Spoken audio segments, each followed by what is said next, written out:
ከኢትዮጵያ ፎሬን ፖሊሲ ኮርነርስቶን ውስጥ አንዱ የናይል ጉዳይ ነው። ግልጽ የሆኑ ዘመን ተሻጋሪ አቋሞች አላት ኢትዮጵያ። ግብጽም አቋሞች አላት።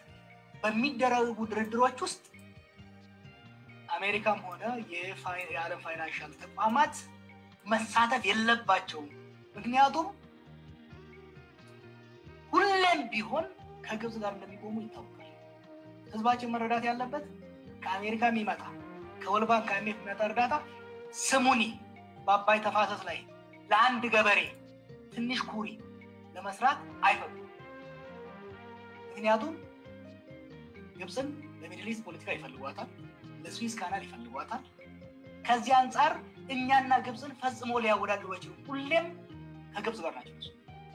ይሄ እየታወቀ ነው። ጠቅላይ ሚኒስትሩ ራሻ ሄዶ ሶሺ ላይ አሜሪካና ዓለም ባንክ እንደ አደራዳሪነት እንዲገቡ የተፈቀደው ዲፕሎማቶችን ያሳበደው ከፍተኛ ስህተት ዛሬ የመጣንበት ክርክር ውስጥ ጭቅጭቅ ውስጥ ያስገባል። የብልጽግናዎች ስህተት ነው። ዛሬ አሜሪካኖቹ በጸጥታ ተቋማቸው የሚዝቱብን ብዙ ሀገራትን ሎቢ ያደረጉ ለምሳሌ ትናንት ወዲያ ሰኞ ዕለት የዩኤን ሴኩሪቲ ካውንስል ስብሰባ ነበር። የአሜሪካኖቹ አቋም ከግብጽ የባሰ ጠንካራ ነበር ይላል። ይሄን አያረጉትም ነበር ወደ ድርድር ባናስገባቸው።